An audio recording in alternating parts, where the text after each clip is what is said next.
Okay, next up we have got our first panel of the day entitled Setting the Agenda for Israel and the World.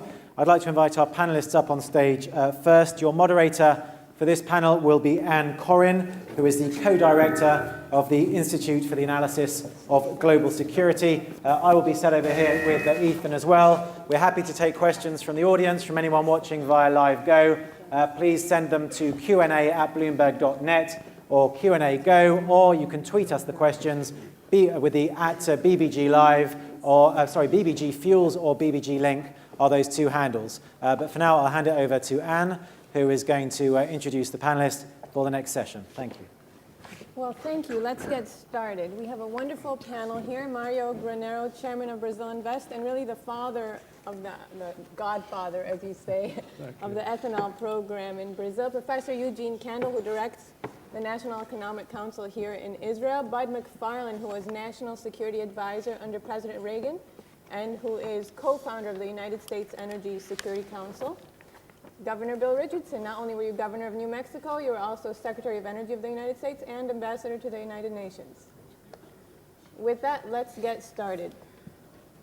Governor, it's been 40 years since the Arab oil embargo in 1973. October was exactly 40 years. When we look at the numbers, we see that the countries that sit on the bulk of the world's conventional oil reserves, that's OPEC countries, they sit on some 3/4 of the world's conventional oil reserves, produce exactly the same amount of oil today as they did 40 years ago.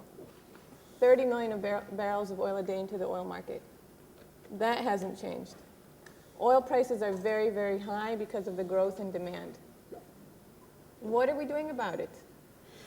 Well, I think what is evident from this conference, and I want to thank Bloomberg and I want to thank the Prime Minister's Office Fuel Choices, is that the energy markets are dramatically changing.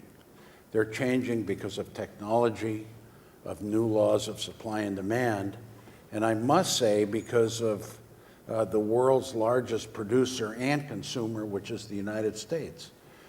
OPEC's influence, I believe, in the longer term will diminish because of the shale gas revolution, because right now the United States is the largest oil and gas producer in the world, overtaking Saudi Arabia, will be soon, and Russia, because you are seeing dramatic new changes in fuel choices in transportation, not just natural gas, liquid to fuels, hydrogen.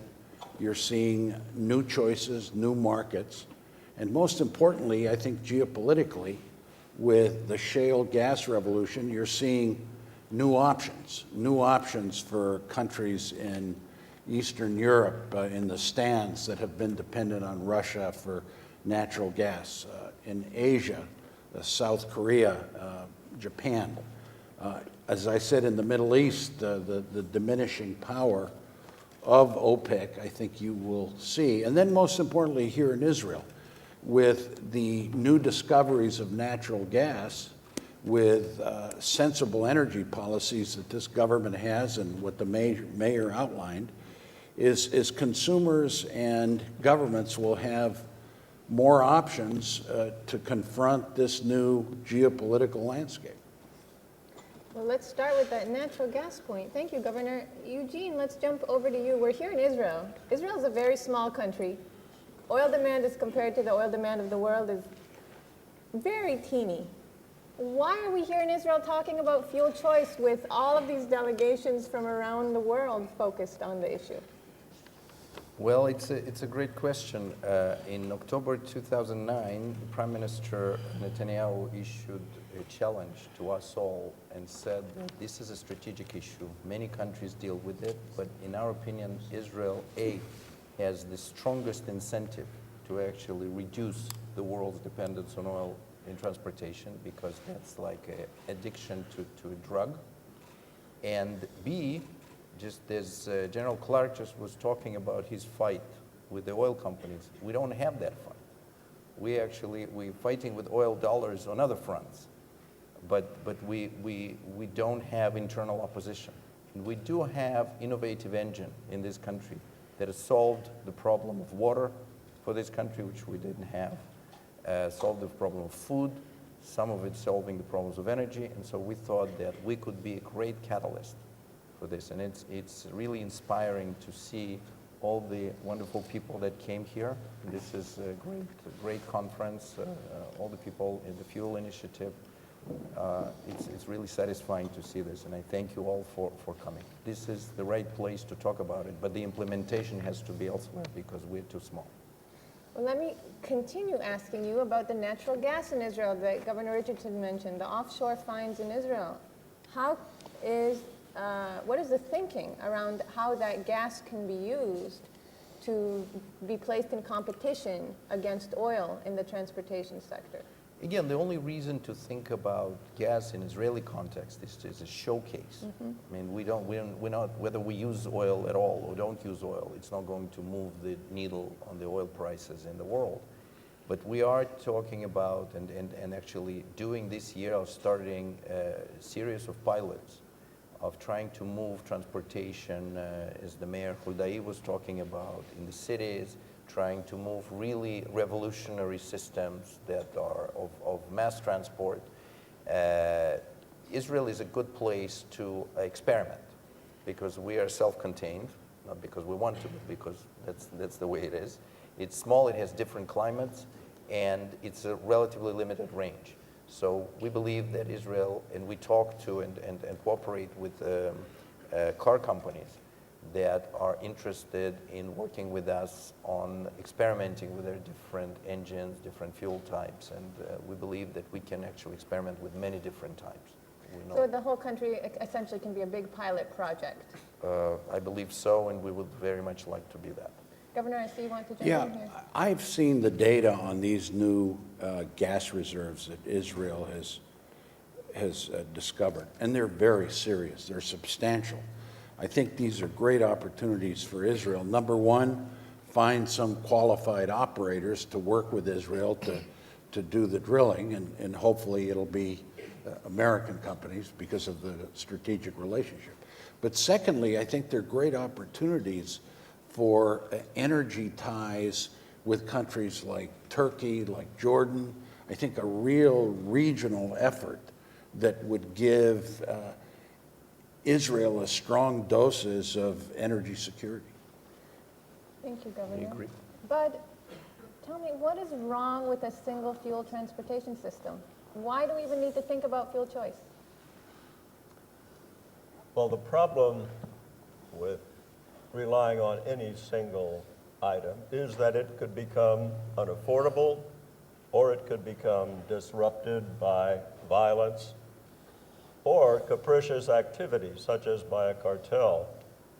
So it's clear that in a globalized world where Israel, the US, India, China, all countries are becoming ever more connected for their economic growth or even survival. And so for all of them to face the risk that that single fuel, which really powers their entire economy, becoming unaffordable or unavailable, is simply not sustainable. It could be catastrophic. And so there's a self-interest by every country in the world in having choice. Just as you have choice on your cereal in the morning or the clothes that you buy, why not expect, reasonably, choices at the pump? And I think all of us have to agree that having choice is one thing. In addition, there's no reason why we ought to subsidize or favor or pick winners. Let's let the market decide. And whether it's electricity, as is happening in Israel. You mean for electric, plug-in hybrid and electric vehicles? That's right. Whatever can power an automobile, from electricity to hybrid electrics to biodiesel, ethanol, methanol, someday fuel cells maybe. But the point is, let's get them into the marketplace. And that's why I so admire what Israel is doing here to advance and open research and development and deployment of these alternatives. And the focus really has to be on the transportation fuel market and on vehicles, because if we look at the U.S., for example, only 1% of U.S. oil demand is due to electricity generation. Only 1% of U.S. electricity is generated from oil. That's why electricity is such a great transportation fuel. This is really all about transportation, right? It's oil's monopoly over transportation fuel that gives it its strategic importance. Mario, you know, Brazil is a fascinating country on so many levels. And one of the most interesting things was in the wake of the Arab oil embargo and later the revolution in Iran, oil prices are going up. Countries around the world, especially the poorer countries, going into severe debt. Brazil makes a decision. We are going to go to sugarcane ethanol. And you were there. Yeah, fortunately, I was there, and the coincidence was that the moment was to change. And the changement was abrupt, and I would call perhaps revolutionary in the terms that a production of cars at that time we were producing 1 million cars per year, and we decided in 3 months to start to leave all the gasoline and go into the ethanol. So this required... You were chairman of the Brazilian Automotive Association at the time. Yes, it's true, yeah. at that time. So this required 3 points that we were talking before. The first, a coordination about the car industry, about the alternative energy producers, and the acceptance by the clients, let's say, of the new automotive fuel-powered in Brazil. And the fourth, that's a part of that, is that is require also the coordination and a mandate with the government. So when you have all those 4 elements together, you could really change something that was really in Brazil embedded custom for a long time. So now something like 95% of new cars in Brazil are flexible fuel? Yes, yes. But the flexible is quite interesting that the flexible today is much more an alternative than really the first choice. The first choice is ethanol. So you mean gasoline is the alternative fuel in Brazil? For sure, but the government sometimes gives a mandate and sometimes distorts the mandate. And I think that it was the case now where the price of gasoline, and we had established a relationship between the price of the gasoline and the ethanol to have the same calorific results per mile, should be almost 30% in difference. But the question was that the government now, to avoid inflation, put a cap on the price of gasoline. So gasoline is being subsidized essentially in Brazil That's by correct. the Petrobras. And not the ethanol. So what makes a very strange situation for a country like Brazil. So this is exactly the opposite of what's happening in some other countries. In essence, For sure.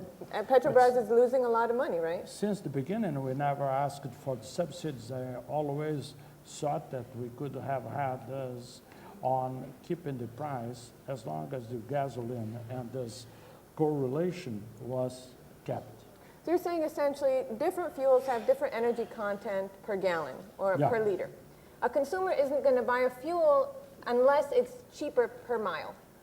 You don't look at you don't compare, let's say, the cost per gallon. You compare the cost per mile. And if it's cheaper Sure. per mile, you compare it on energy Yes, content. but for this reason, we established the 30% gap Yes. between the two. But when you compress the price of gasoline, you do not have the readjustment due to inflation and the cost productions on the ethanol. Yes. But you are just subsidizing on a very unfortunate basis. And the result is that we have imports on gasoline or use of gasoline. This is double what should have been. Right. So that's the result of That's Petrobras. distorted, let's say, giving the mandate and distorting the mandate. Yes. It's the government. Yeah. But, and Governor, I saw you both wanted to jump in here. I think what my colleagues are saying is that all of us, and indeed a globalized economy from China to Brazil, have various reasons, but they do include national security, cost or economic incentives, as well as environmental incentives. All of these are being served, or would be, if we would have an open market for fuel, transportation fuel. And indeed, the alternative is just unacceptable, that we remain reliant upon a single fuel. We have to have access to affordable energy and let the market decide what that is. Gasoline, maybe. Ethanol, probably. Methanol, we think. Talk about methanol a little bit. Tell us about methanol.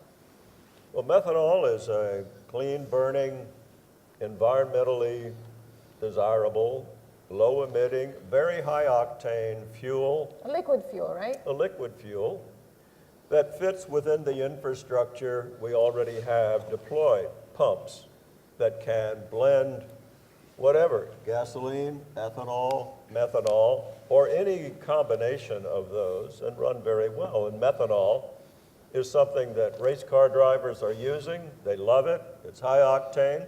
Even the automobile makers like it because high octane enables them to make a smaller, more efficient, more powerful engine.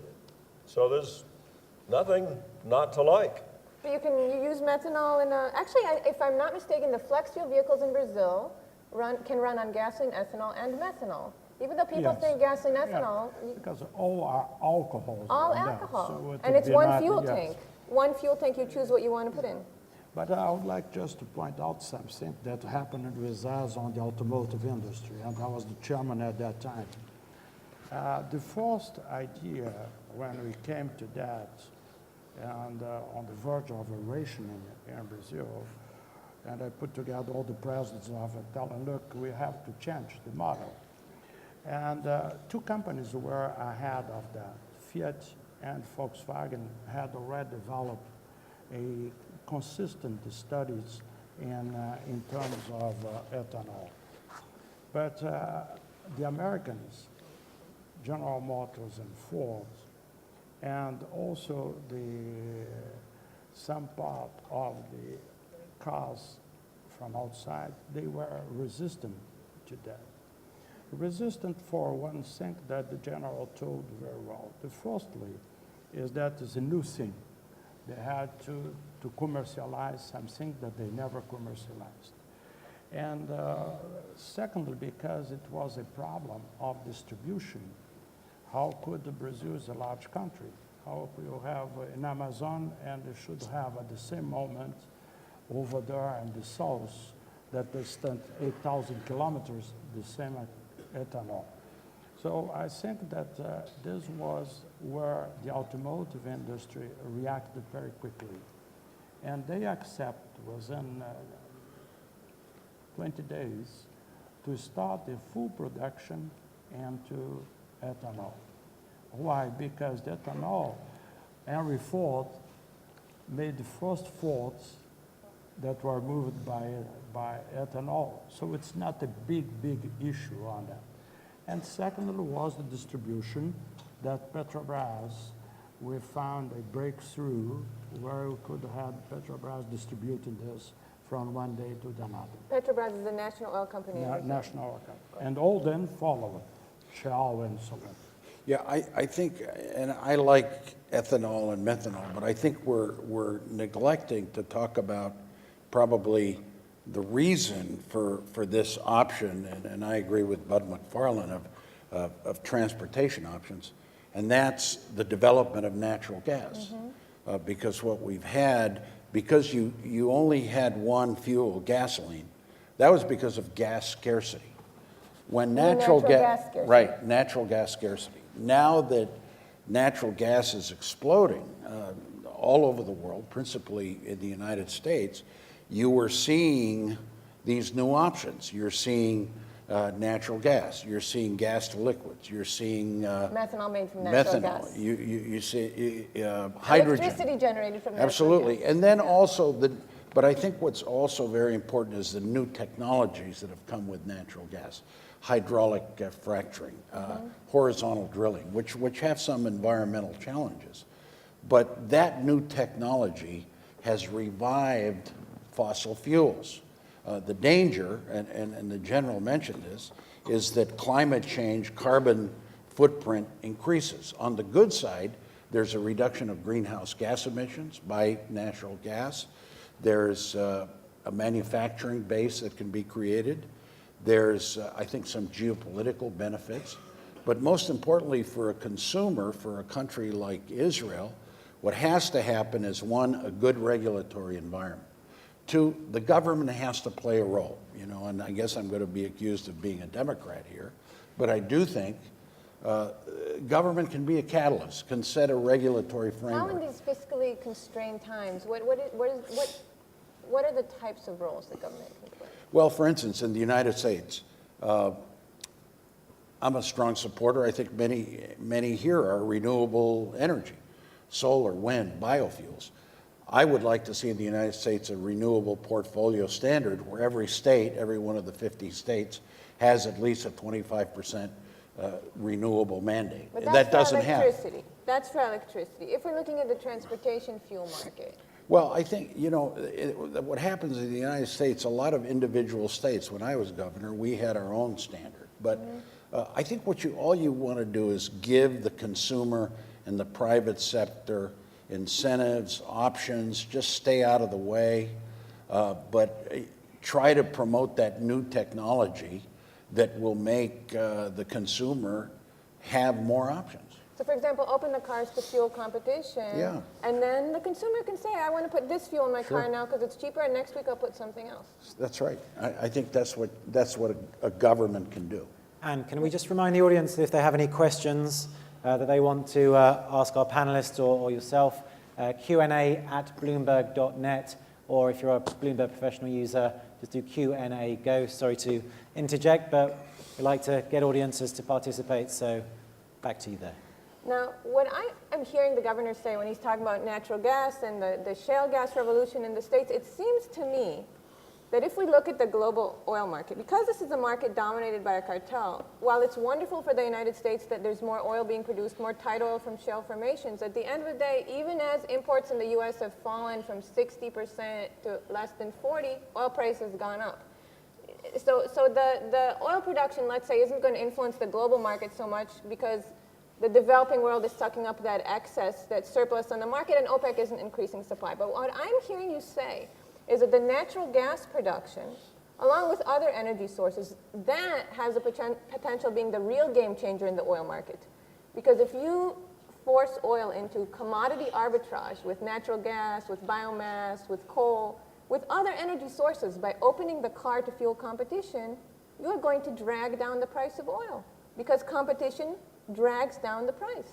I think, and Bud McFarlane, as National Security Advisor, probably is more of an expert on the national security implications, but the answer is yes.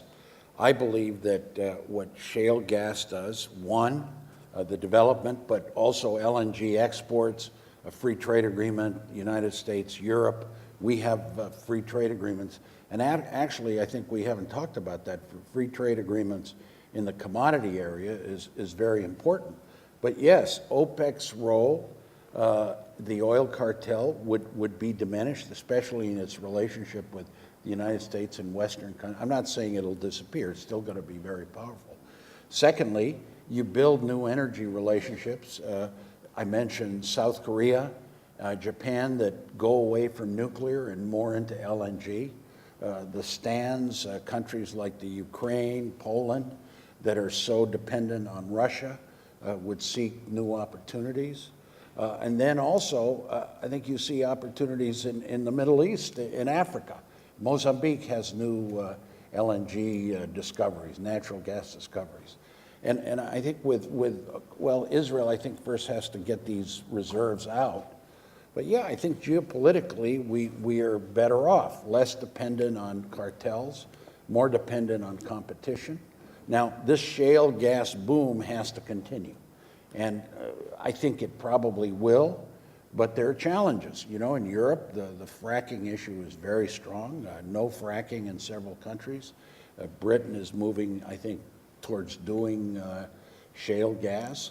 But I think here's where government can play a role. There should be environmental controls on natural gas, on fracking. There should be sensible disclosure of chemicals. You know, my friends in the natural gas industry would say, oh, leave us alone, we can do it without regulations. Well, no, because it affects water, it affects methane. You got to be careful how you do it. But you're saying the perfect is the enemy of the good. You know, make sure everybody's using best practices, but don't go so crazy that you're saying no to everything, because if you say no to everything, you're going to get a very expensive transportation fuel. Right. But let me jump over to you. We start talking now about international cooperation.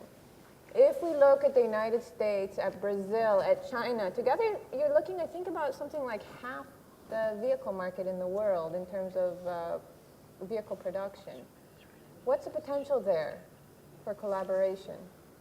Well, that's a very key point, and having half the automobile production of the entire world lying in Brazil, China, and the United States, if those countries alone were to adopt a flex fuel standard, as Brazil has very sensibly done, and which China is leading the way in Asia already, and enabling alternatives like methanol, which is becoming very popular in China. Because it's cheap. Because it's cheap. And as you've said before. And they're making it from coal, right? They are. And that's what really drives the consumer's judgment, though, when they drive up to the pump. What's cheap today? It's always going to be the driver if you have a choice. And that's the point. We simply cannot have the global economy vulnerable to relying for transportation, which is critical to their growth, one fuel. So we don't have to favor one or the other, whether it's electricity or ethanol or methanol, but simply open the marketplace. And if we don't, we're facing a catastrophic risk of the collapse of the global economy through the price of oil. And that price is driven by a cartel. It could be dramatically increased if demand outstrips supply, if it's disrupted by violence, or if capricious activity by a cartel runs it up arbitrarily. So we've got to get on with this, as Israel is doing right here. You know, Eugene, I heard someone say, former Prime Minister of Israel actually, the Middle East is a bad neighborhood, it's not the Midwest. And you know, reading... Couldn't agree more. I actually lived in Midwest, and I can compare. Reading the news every day, new catastrophes every single day, and this region is obviously very, very volatile. And the bulk of the world's cheap to extract oil reserves are here.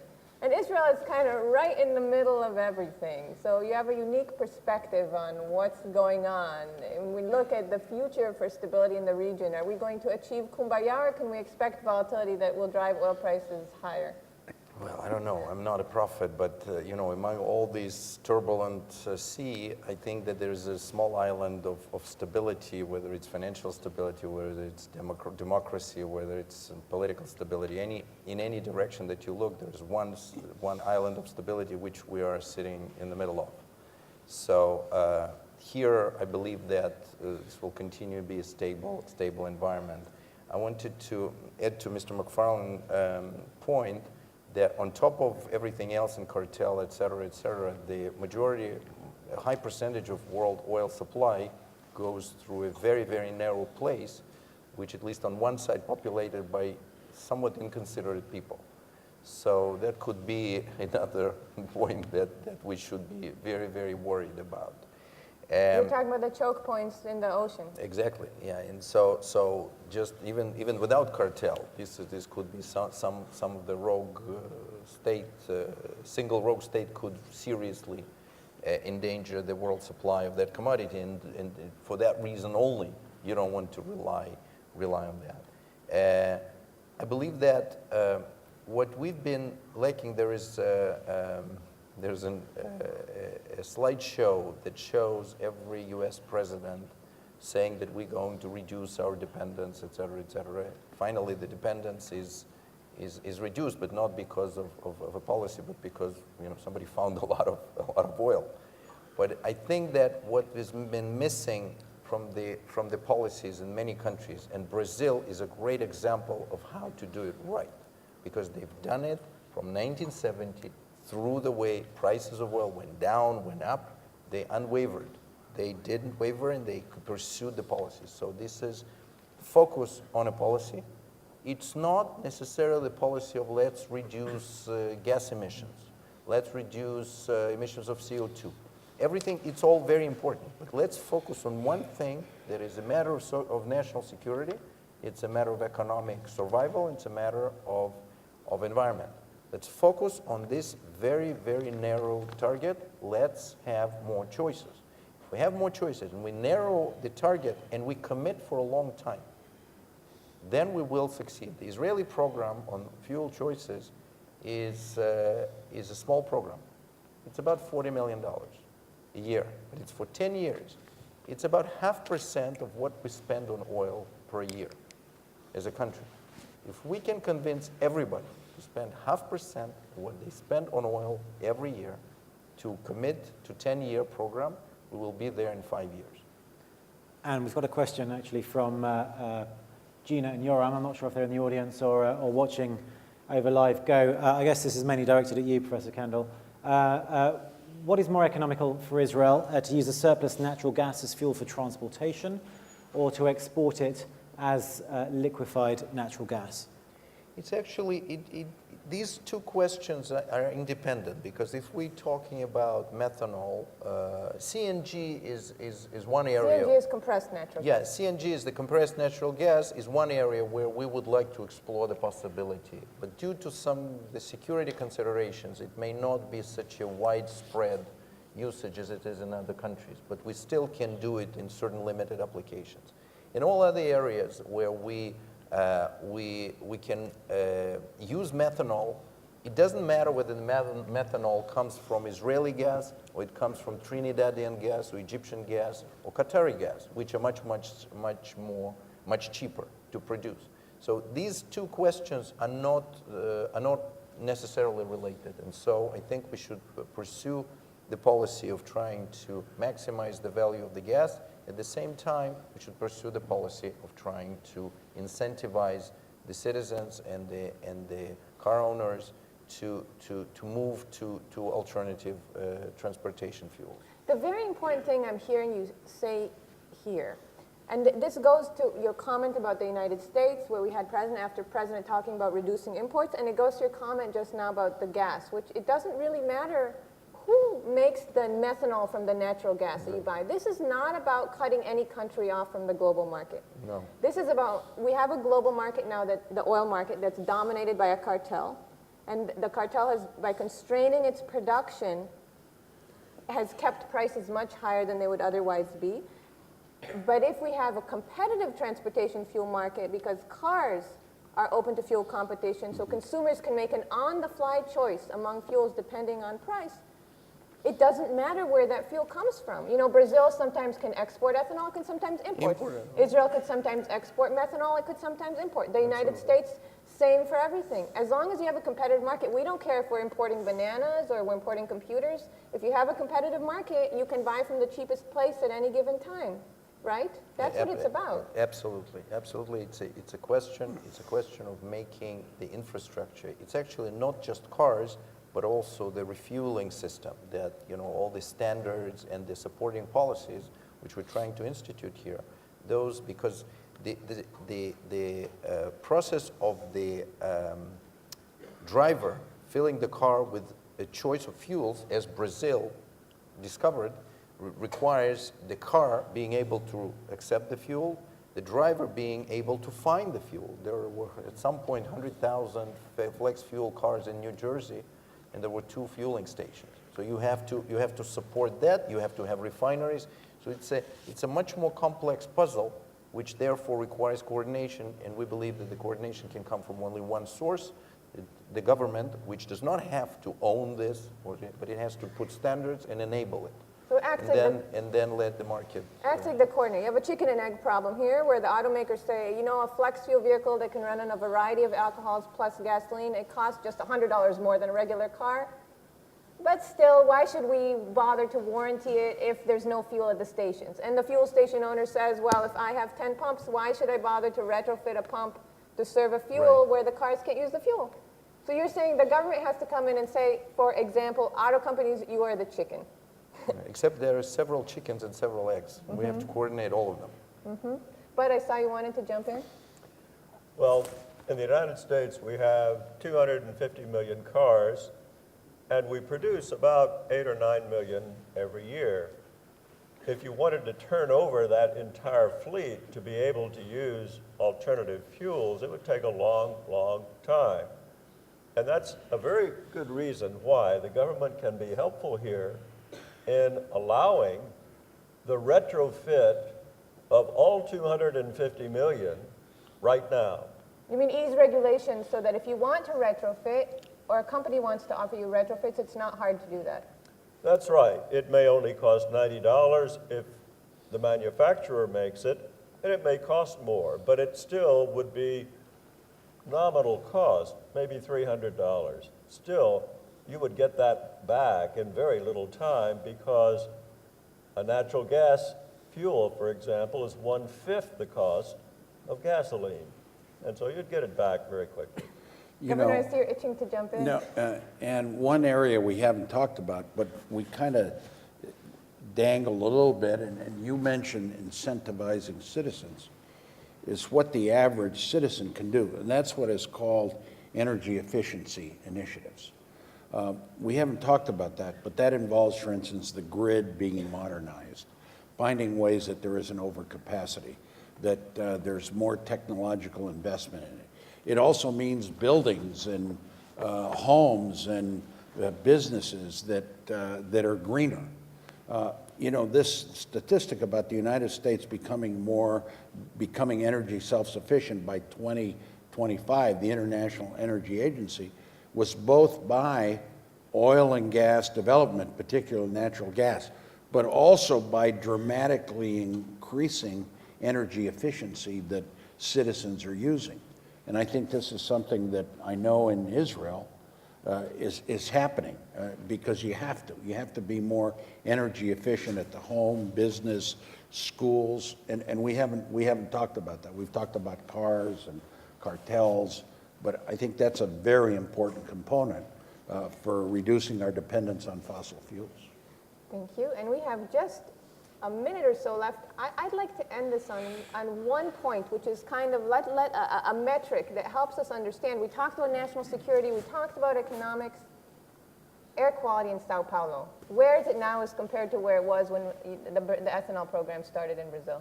Very much so. I think that was not only the Berkeley Institute, University make a very nice institute, but also in Brazil.